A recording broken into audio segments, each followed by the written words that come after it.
Hello, and welcome to Everyday Woman, where everyday women are celebrated in every way. This is Open Dialogue, and our topic today is the 2008 presidential campaign. Now, I have to say, ladies, we got some stuff to talk about because I never thought in my lifetime I would see candidates of such diversity, particularly a person of color and a woman. And I only say that because we still live in a society where there are glass ceilings and pay issues for women, and that there are places, people don't want to talk about it, but there are still places in America that people of color cannot go.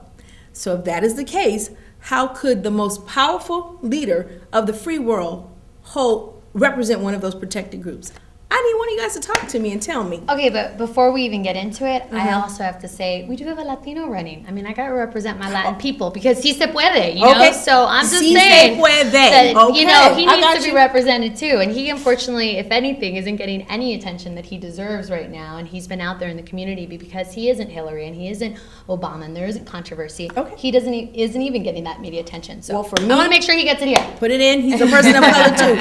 And that just shows the variety of candidates we have running this year. I think this is the most diverse group of presidential candidates that we have had ever, where you do have the diversity of having a female, having an African-American male, as well as a Hispanic male running. So let's just commend America for finally representing America. Okay, Demetrius, but here's my point. Are we ready? And that's fine about my Latino brother, about Obama and Hillary. But my point is, they're running, and that's why. Are we ready? I mean, are we as Americans, or as America, are we ready to have one of those individuals step into that leadership? I say yes. I don't think we are. I personally say yes. Okay. Based on, let's look at the president we have now. If you can call him a president. Exactly. I mean, really. And not only that, I mean, both candidates have proven that they have strong leadership, as well as the third candidate, but in particular, Hillary and Obama both have proven that they have strong leadership. They both come from very strong backgrounds, and I think that both of them would do an excellent job as president. But I think the thing that we have to look at is that this is the kind of job where you can no longer learn on the job. We've done that the last 8 years with President Bush, and it hasn't paid off for us. So I totally we agree. need someone in there Bush that did not learn on the job. You don't say that. No, but I'm saying No, he didn't. I said it worked against us that he didn't learn on the job. You know, like he was there and he still didn't learn, and it just got worse and worse and worse. So you're saying this is the kind of job that you need to learn on the job? No, that's the kind of job you need to know.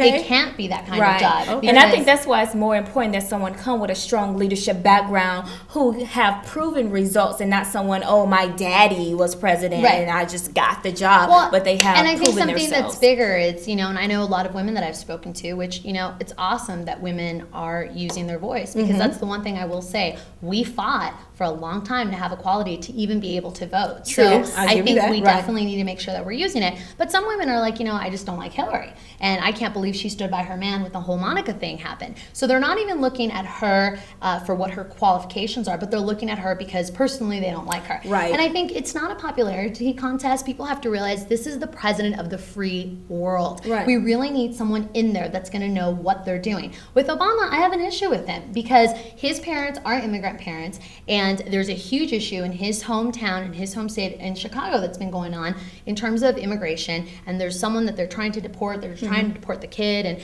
and everybody else showed up. Schwarzenegger showed up, Hillary showed up, even Bush showed up. Okay, but the only one that didn't show up to support the issue was Obama, which everybody's calling him out for being a hypocrite, because they're like, your parents are immigrants and you're not going to try to support this kid who's having this kind of case. Look at the streets, even in Los Angeles on May 1st, we had 25,000 people out in the streets out there trying to get the president to listen to us about immigrant rights. So we need someone that's going to actually listen and be for the people, and not just try to be up there to win the popularity contest or be a statue. So, but when you say that about Obama, because you two ladies said something about we need somebody in the position who has proven leadership, maybe you can educate me on Obama's, and I would like to, what has he done on his platform to prove that he can take the office of president? I'm not saying that he hasn't done some type of leadership. I don't want to offend him, but when I think of a president, I would give a little bit more credence to Hillary, and I'm not necessarily on that side either. And why is that the case? Why would you give more credence? They both come from a senator background. So what have she done that's more? I think she had exposure being married to Bill. Well, exposure too, and she has experience being in the White House and knows how to run things diplomatically. But more importantly, while she's been in office as a senator, she has actually passed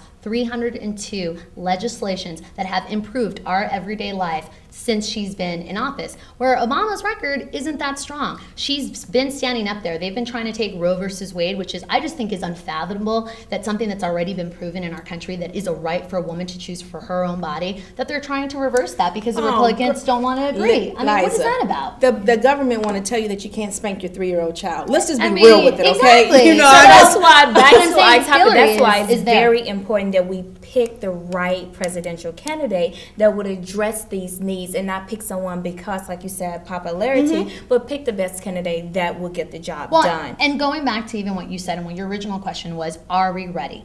I will say this. I will say that I think America is much more prepared to vote a woman in office than they are someone of color. Because what's been interesting to me is that I've heard many people kind of talking, you know, in the restaurants, trying to have their PC talk and making sure no one's listening.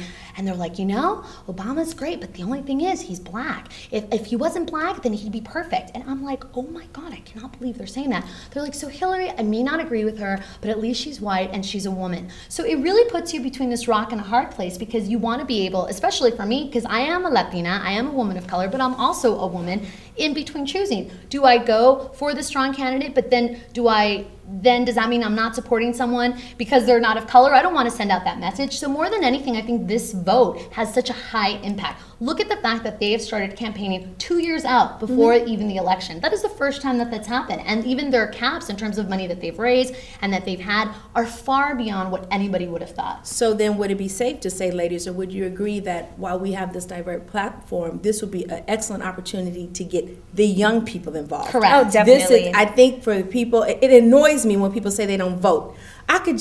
How is it that you don't vote and people lost their lives and you always have an opinion but you don't vote? Well, and that's what I hate, because I'm like, if you didn't vote, I don't want to hear it. I don't want to hear that you're not happy. Well, I think this last presidential candidate proved to everyone that every vote must count and every vote is needed. I think that we have saw what happens when we elect someone based on just popularity, or we assume that they're gonna do the job that they're being elected for, as in the case of President Bush. You think that's how Bush got there on popularity? Because I was gonna say, I have a different take in the fact that I feel that America lost hope, America lost faith, because in the first election, and this is going to be controversial, I strongly believe that the votes were tampered with. Oh, I totally agree with you. Bush down in Florida, because it came down to Florida, those votes, you know, he was not winning. And all of a sudden, when Jeb's votes came in from Florida, he had the lead and he took it. I'm like, no way. Yeah. So if anything, let's vote a president in on an honest basis. We need to tell people that they need to be trusting our government again. Well, ladies, I think that we could talk about this all day long. That was great conversation. We have more to talk about, but this closes Open Dialogue for today.